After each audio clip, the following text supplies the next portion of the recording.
Olá, aqui é o pastor Fernando Angelim. Hoje nós vamos para a nossa sexta aula do módulo de Introdução à Teologia Bíblica Batista Reformada. Nas últimas aulas trabalhamos os conceitos de Pacto de Obras, Pacto da Graça e Pacto da Redenção. Na aula de hoje iremos trabalhar no que consiste a Antiga Aliança e como ela se relaciona com a Nova Aliança.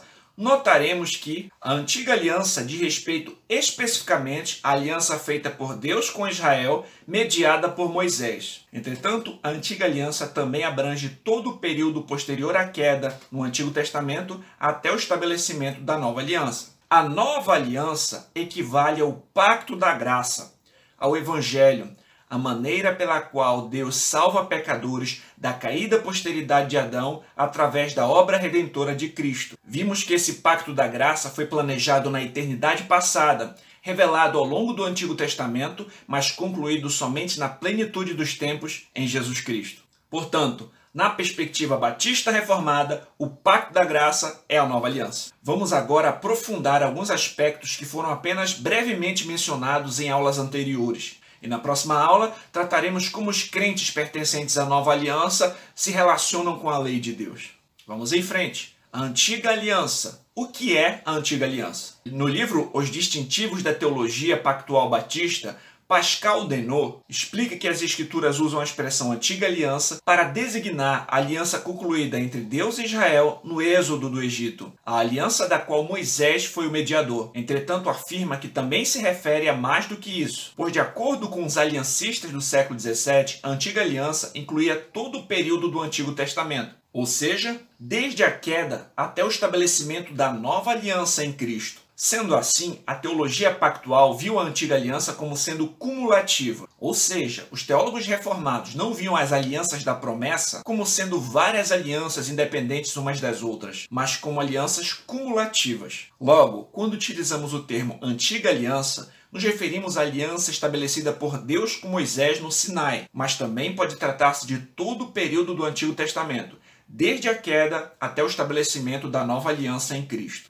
Para compreendermos melhor esses pontos, vamos lembrar de algo que já mencionei em aulas passadas, a dicotomia no pacto com Abraão. As duas alianças feitas com Abraão. Confira Gálatas 4:24. Em aulas anteriores, vimos que no Antigo Testamento, o pacto da graça foi revelado como uma promessa em Gênesis 3:15. E depois, por etapas sucessivas, até a sua revelação completa no Novo Testamento. Vimos que Deus fez uma aliança com Noé, a qual trouxe estabilidade física para o desenvolvimento da promessa. E, posteriormente, fez aliança com Abraão. Expliquei que a aliança com Abraão possuía uma dicotomia. Possuía aspectos físicos, espirituais, aspectos terrenos e celestiais, aspectos condicionais e incondicionais. Os aspectos físicos da aliança abraâmica se cumpririam na nação de Israel. O sinal desta aliança era a circuncisão física e a terra prometida era Canaã. E o desenvolvimento da mesma se dá com a sua descendência física na nação de Israel sob a antiga aliança, a qual serviu também para preservar a genealogia do Messias, prefigurar tipologicamente a sua vinda e serve de aio para conduzir a Cristo ao demonstrar a pecaminosidade humana e a necessidade de um Salvador. Entretanto, as promessas espirituais da aliança abraâmica referiam-se a Cristo, o descendente de Abraão, e se cumpririam na nova aliança. A circuncisão na nova aliança é no coração dos salvos. Os herdeiros dessas promessas são aqueles que creem em Cristo, aqueles que têm a fé de Abraão. John Pillsbury afirmou: havia em Abraão, ao mesmo tempo, uma descendência espiritual e uma descendência carnal, entre as quais Deus sempre fez distinção através de suas gerações. Na mesma linha de raciocínio, Pascal Denot explica que Abraão possuiu uma posteridade física, bem como uma posteridade espiritual. Há uma circuncisão externa da carne e uma interna do coração. Há uma terra prometida aqui no mundo e um reino celestial. Para observarmos melhor esse ponto, notemos o diagrama encontrado no livro de Jeffrey Johnson. Johnson demonstra que a nova aliança foi estabelecida com a descendência espiritual de Abraão, ao passo que a antiga aliança foi estabelecida com a descendência natural de Abraão. O pacto da graça é revelado a Abraão como uma promessa, ao mesmo tempo que a aliança estabelecida com seus descendentes físicos no Sinai era um pacto de obras, possuía condições e prometia bênçãos ou maldições conforme a obediência ou desobediência do povo. Paulo afirma que a circuncisão tem valor se praticares a lei. Se és, porém, transgressor da lei, a tua circuncisão já se tornou incircuncisão. Romanos 2,25. É importante lembrarmos que o pacto da graça ainda não havia sido formalmente estabelecido com Abraão, mas prometido a ele, como Thomas Paine explicou. Essa promessa é citada pelo apóstolo como a aliança do Evangelho, em contraste com a aliança da circuncisão, que era vinculada à descendência carnal de Abraão.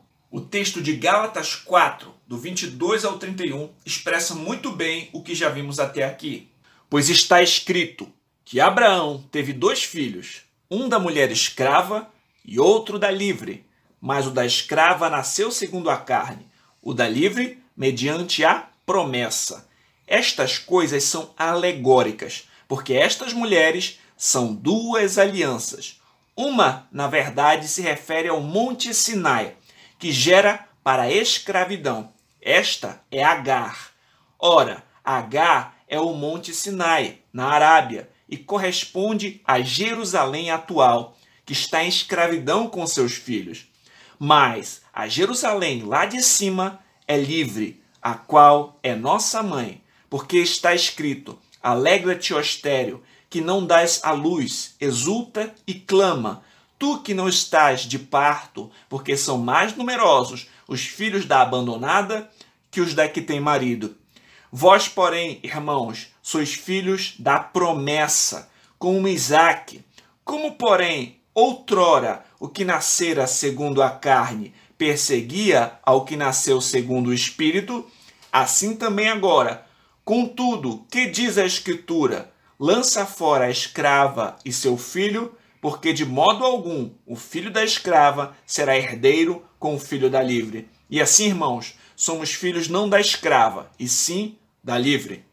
O apóstolo Paulo apresenta as 2 mulheres de Abraão, Sara e Agar, representando 2 alianças. Agar era escrava, mãe de Ismael e gera filhos para a escravidão, corresponde ao Monte Sinai, na Arábia. A outra é livre, Sara, mãe de Isaque, o filho da promessa, e corresponde a Jerusalém lá de cima. A escrava é mandada embora com seu filho e a livre permanece. Os teólogos batistas pactuais do século XVII entendiam que esse texto demonstrava a dicotomia na aliança abrâmica e a relação entre a antiga e a nova aliança. Agar representando a antiga aliança e Sara a nova aliança. E os filhos delas, aqueles que estão sobre essas alianças. E o fato da escrava ser lançada fora diz respeito à abolição da antiga aliança e o estabelecimento da nova. Pascal Denot explica.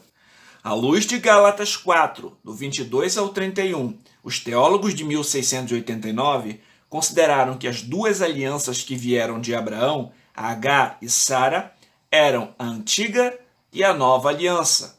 A aliança da circuncisão, Agar, correspondia à antiga aliança, um pacto de obras estabelecido com a posteridade física de Abraão. A aliança da promessa, Sara, correspondia à nova aliança, o pacto da graça, revelado a Abraão e concluído com Cristo e a posteridade espiritual de Abraão. Dessa maneira, compreendendo a separação da posteridade física de Abraão de sua posteridade espiritual, interpretaram importantes textos das Escrituras como Romanos 9, do 6 ao 8. E não pensemos que a palavra de Deus haja falhado, porque nem todos os de Israel são de fato israelitas, nem por serem descendentes de Abraão são todos seus filhos, mas em Isaque será chamada a tua descendência. Isto é, estes filhos de Deus não são propriamente os da carne, mas devem ser considerados como descendência os filhos da promessa. Romanos 2, do 28 ao 29. Porque não é judeu quem o é apenas exteriormente, nem é circuncisão a que é somente na carne. Porém, judeu é aquele que o é interiormente, e circuncisão a que é do coração, no espírito, não segundo a letra, e cujo louvor não procede dos homens, mas de Deus. Mateus 3, 9. E não comeceis a dizer entre vós mesmos, temos por pai a Abraão, porque eu vos afirmo que destas pedras Deus pode suscitar filhos a Abraão. Gálatas 3, 29. E se sois de Cristo, também sois descendentes de Abraão, e herdeiros segundo a promessa. Sendo assim, entendemos que os batistas pactuais compreendem as duas alianças feitas na aliança abraâmica, que os seus aspectos físicos e condicionais se desenvolvem na antiga aliança, a aliança sinaítica. Portanto, a aliança no Sinai é uma progressão do pacto abraâmico. Ela surge por meio deste pacto. E as promessas espirituais e incondicionais feitas a Abraão se cumprem na nova aliança.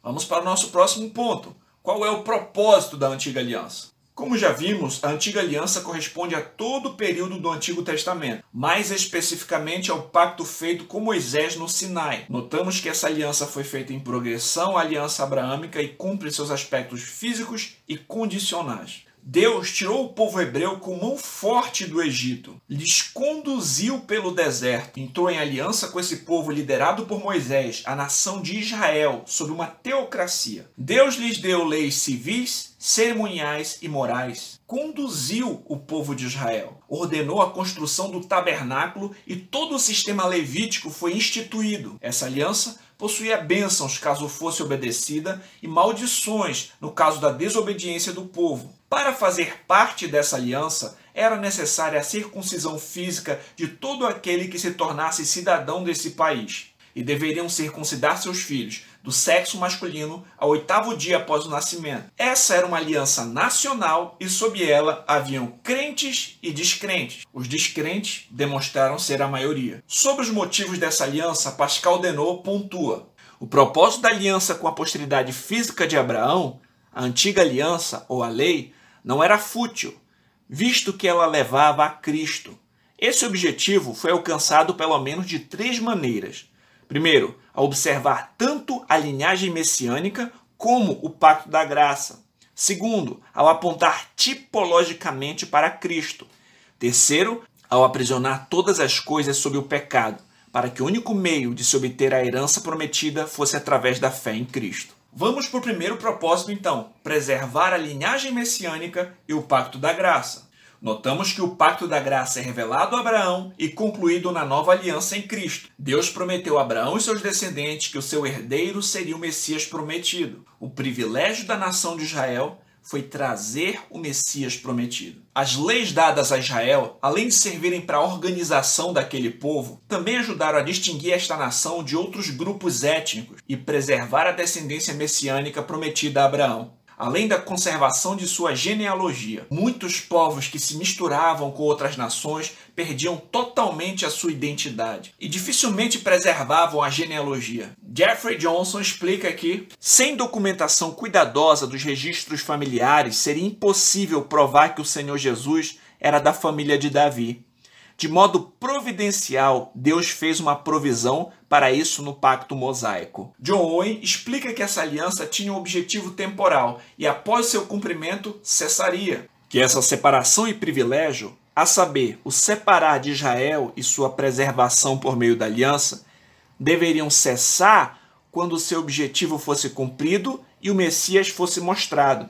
A própria natureza da coisa o declara, pois para qual propósito deveriam continuar, uma vez que foi totalmente eficaz para o que foram designados? Portanto, um dos motivos da existência da antiga aliança era preservar a linhagem messiânica, o descendente de Abraão por meio de quem todas as nações da terra seriam abençoadas, Jesus Cristo. O Evangelho de Mateus começa com a genealogia de Jesus e o apresenta como filho de Davi e filho de Abraão. Além disso, a antiga aliança preservou a promessa a respeito desse pacto da graça que seria estabelecido na história na nova aliança. Como observamos em Romanos 3,2 sobre um dos benefícios dos judeus, Paulo afirma que as palavras de Deus lhes foram confiadas. Segundo o propósito, a antiga aliança aponta tipologicamente para Cristo. Jeffrey Johnson explica que o pacto mosaico apontou uma luz brilhante em Cristo. Primeiro, mostrando a necessidade universal do homem de um Salvador. Segundo, como já explicamos em detalhes, figurando Cristo por meio de várias sombras e tipos. Todo o sistema sacrificial, o ofício do sumo sacerdote, o tabernáculo, demonstravam que o Senhor é santo,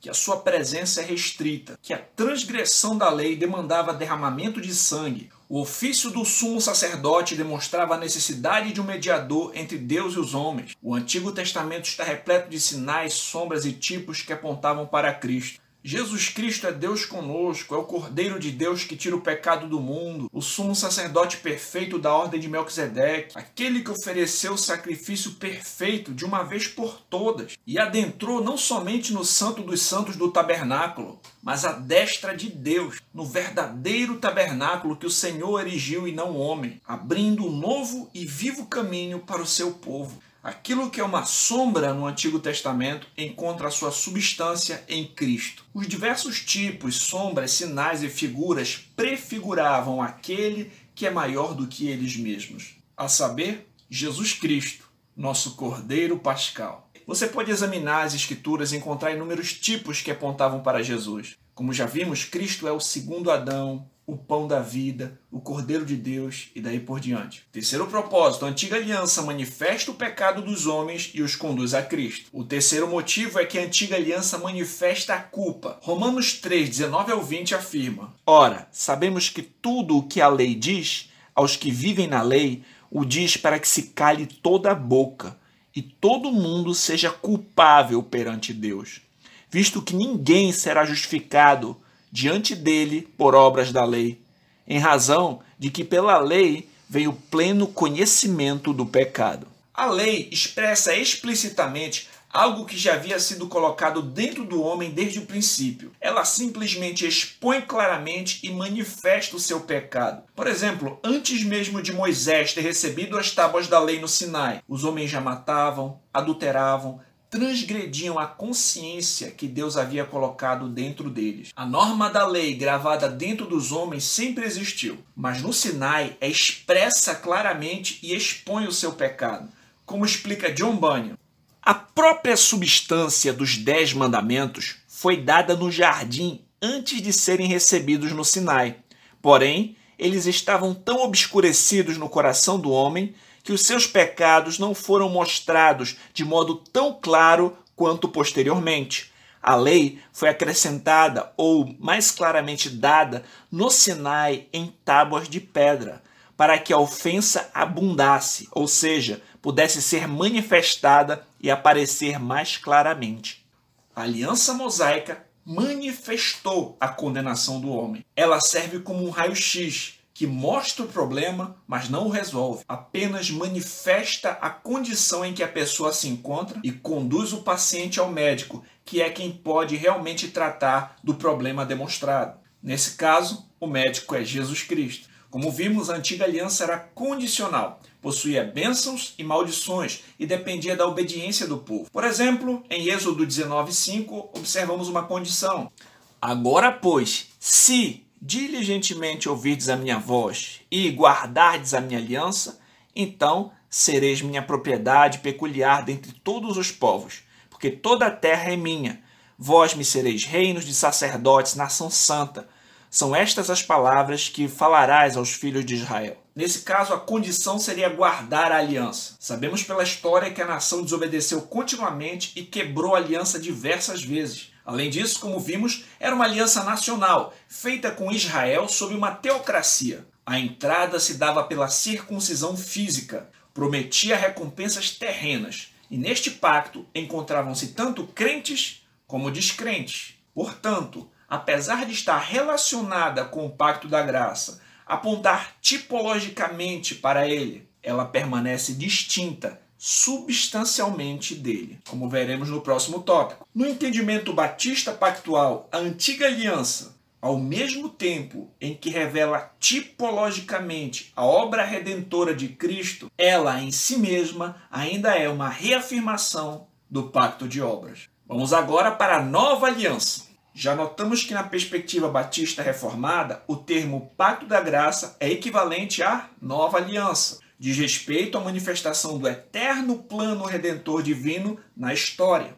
a promessa salvadora revelada no Antigo Testamento, estabelecida na plenitude dos tempos em Cristo Jesus. Esse é um dos pontos em que a teologia bíblica batista pactual se distingue da teologia pactual pedobatista. Para os batistas, o pacto da graça foi revelado como uma promessa em Gênesis 3,15 e estabelecido na história somente na nova aliança em Cristo. Portanto, a nova aliança equivale ao pacto da graça. Na antiga aliança, apesar de o pacto da graça ser prometido, ele ainda não fora estabelecido. Os batistas entendem, portanto, a diferença substancial entre a antiga e a nova aliança, ao passo que os pedobatistas entendem de maneira diferente. Para os pedobatistas, o pacto da graça foi estabelecido em Gênesis e administrado diversas vezes ao longo do Antigo Testamento. Ou seja, no entendimento pedobatista, todas as alianças feitas no Antigo Testamento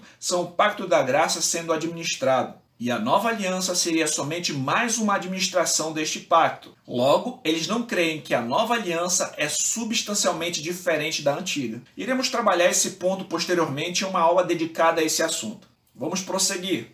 O texto de Hebreus 8 apresenta claramente a distinção entre a antiga e a nova aliança. Agora, com efeito, obteve Jesus ministério tanto mais excelente, quanto é ele também mediador de superior aliança, instituída com base em superiores promessas. Porque se aquela primeira aliança tivesse sido sem defeito, de maneira alguma estaria sendo buscado lugar para uma segunda.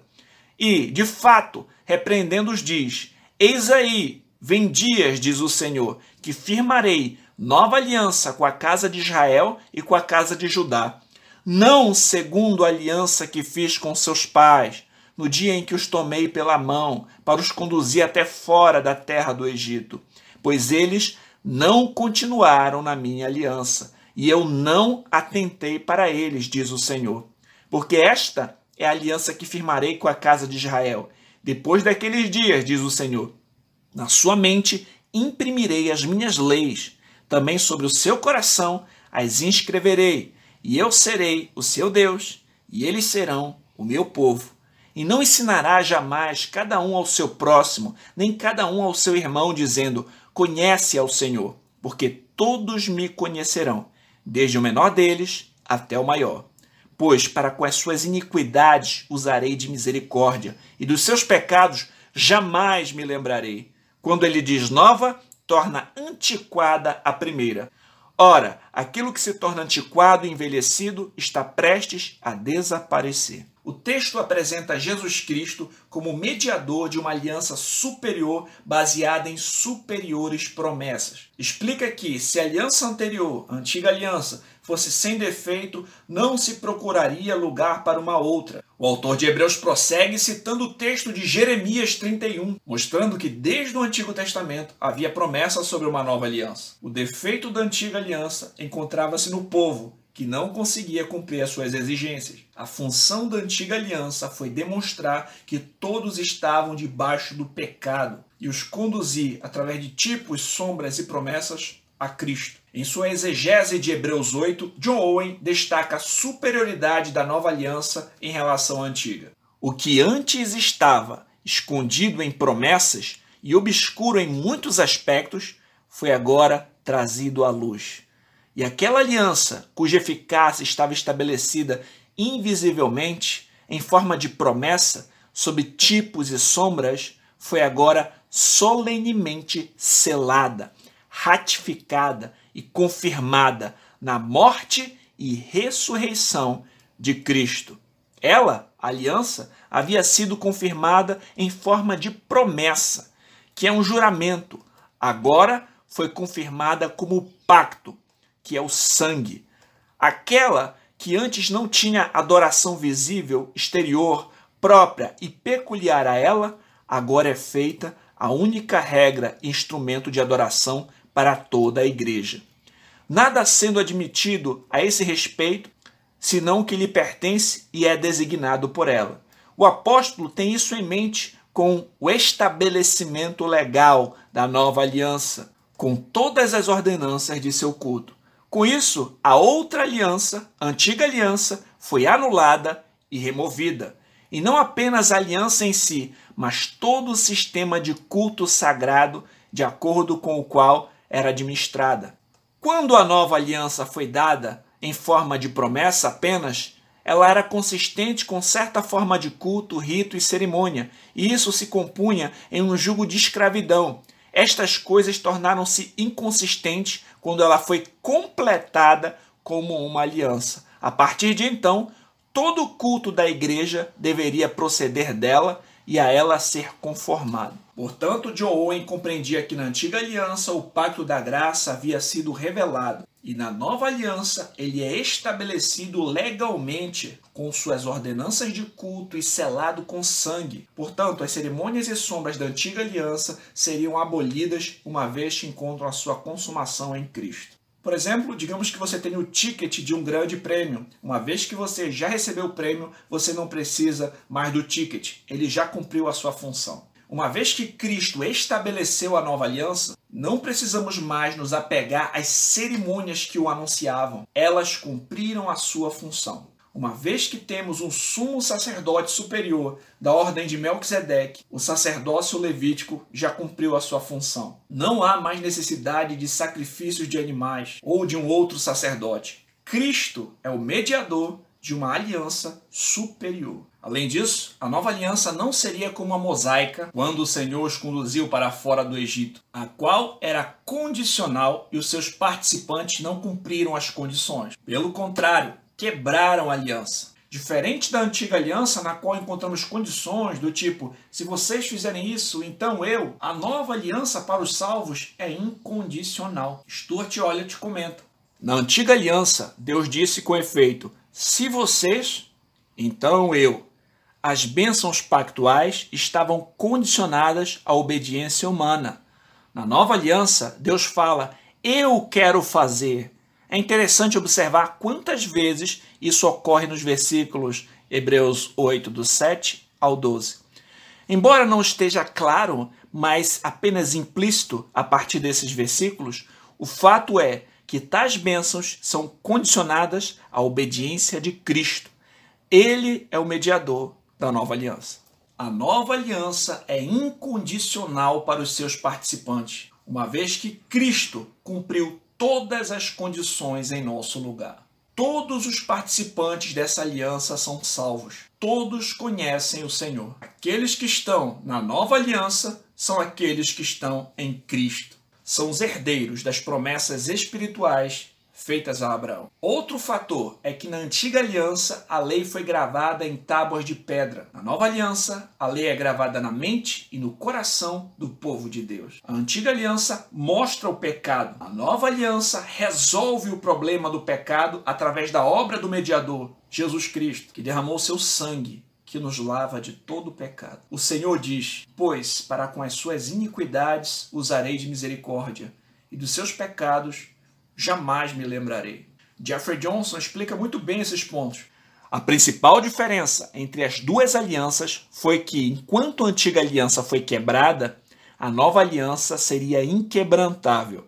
Por exemplo, a antiga aliança apresentava a lei escrita em pedra, mas não podia mudar um coração de pedra.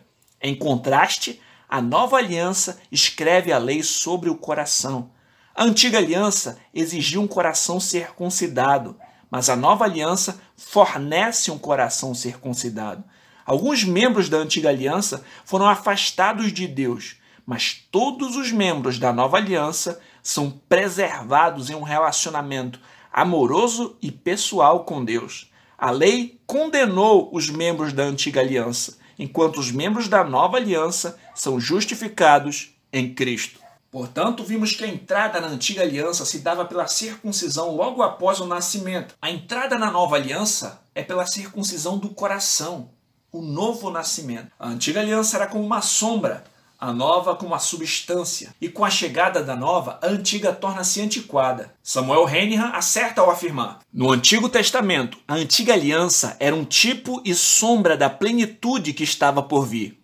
Essa plenitude foi envolta em mistério e tipos que esperavam por ser revelados em Cristo. Com a vinda de Cristo, agora temos essa plenitude. Os elementos externos, tipológicos da antiga aliança são abolidos. O mistério e as sombras se foram. Com a nova aliança veio um irromper de um tempo escatológico em sua forma já e ainda não. O povo da antiga aliança foi gerado naturalmente e marcado pela circuncisão da carne. O povo da nova aliança é gerado espiritualmente e do mesmo modo circuncidado no coração, o antítipo da circuncisão. Portanto, o batismo deve ser administrado apenas para aqueles que estão espiritualmente nascidos na aliança. A única forma prescrita nas Escrituras para avaliar se alguém está na aliança é uma profissão de fé. Após a profissão de fé, o batismo é administrado. Este é precisamente o padrão que vemos no Novo Testamento. O batismo acontece após uma profissão de fé. Henihan demonstra o motivo dos batistas, conforme esse entendimento da nova aliança, batizarem somente aqueles que fazem profissão de fé em Cristo, uma vez que na nova aliança todos conhecem o Senhor e têm os seus pecados perdoados. E a entrada não se dá por nascimento físico, mas pelo novo nascimento. A única maneira prescrita na Escritura para avaliar esse ponto é a profissão de fé. Portanto, os batistas entendem que somente devem batizar aqueles que demonstram arrependimento e fé em Cristo, pois este é o sinal de que fazem parte do pacto da graça. Jeffrey Johnson resume de maneira muito clara o que vimos na aula de hoje. A aliança abraâmica prometeu o pacto da graça. A aliança sinaítica mostrou as condições do pacto da graça, mas somente a nova aliança cumpre o pacto da graça. Johnson também destaca as diferenças substanciais entre a antiga e a nova aliança na seguinte tabela. Na antiga aliança, a entrada era por nascimento físico, enquanto na nova aliança, a entrada é pelo novo nascimento. Na antiga aliança, a circuncisão era física, um ato exterior na carne. Na nova aliança, a circuncisão no espírito, no coração. Na antiga aliança, a lei foi escrita sobre a pedra. Na nova aliança, a lei é escrita sobre o coração. Na antiga aliança, a adoração cerimonial exterior. Na nova aliança, adoração em espírito e em verdade. Na antiga aliança, um reino físico. Nova aliança, um reino espiritual. Antiga aliança, herança terrena. Nova aliança, cidade celestial. Antiga aliança, temporal. Nova aliança, eterna. Portanto, aquilo que fora prometido no Antigo Testamento é cumprido em Cristo na nova aliança. Cristo foi assunto aos céus, está à destra do Pai e o seu reino já está entre nós. Mas aguardamos a sua segunda vinda e a consumação de todas as coisas, quando o Senhor fará novos céus e nova terra onde habita a justiça, e desfrutaremos plenamente, tanto espiritualmente como fisicamente, das bênçãos prometidas por Deus. Jeffrey Johnson conclui. Então, depois que Cristo voltar, o céu e a terra estarão unidos na vinda dos novos céus e nova terra, onde somente habita a justiça. Naquele tempo, o povo de Deus receberá seus novos corpos glorificados, encontrará o descanso escatológico, com a plenitude de ambos aspectos, naturais e espirituais do pacto abraâmico, são cumpridos na consumação do reino de Deus na era eterna que virá. E o reino prometido a Abraão era espiritual e físico por natureza, mas consistia apenas daqueles que foram unidos a Cristo pela fé. Vamos aos destaques de alguns pontos importantes. Há uma dicotomia na aliança abraâmica. Seus aspectos físicos e condicionais desenvolvem-se na antiga aliança e suas promessas espirituais e incondicionais se cumprem na nova aliança. Segundo, a antiga aliança é uma aliança condicional, nacional, cuja entrada é por meio da circuncisão física, sob a qual estão crentes e descrentes, e ela é temporal. A antiga aliança aponta tipologicamente para Cristo, preserva a linhagem do Messias, mostra que todos estão debaixo do pecado e aponta para um Salvador. Quarto, embora esteja relacionada dessa maneira com a nova aliança, a antiga aliança é distinta substancialmente da nova. Quinto, a nova aliança é o pacto da graça, que fora prometido no Antigo Testamento, estabelecido na plenitude dos tempos em Cristo. Sexto, a nova aliança para os crentes é incondicional, pois Cristo cumpriu todas as condições exigidas em nosso lugar. Sétimo, a nova aliança é eterna. Todos que estão sob essa aliança são salvos, conhecem o Senhor, promete bênçãos espirituais e sua entrada é por meio do novo nascimento.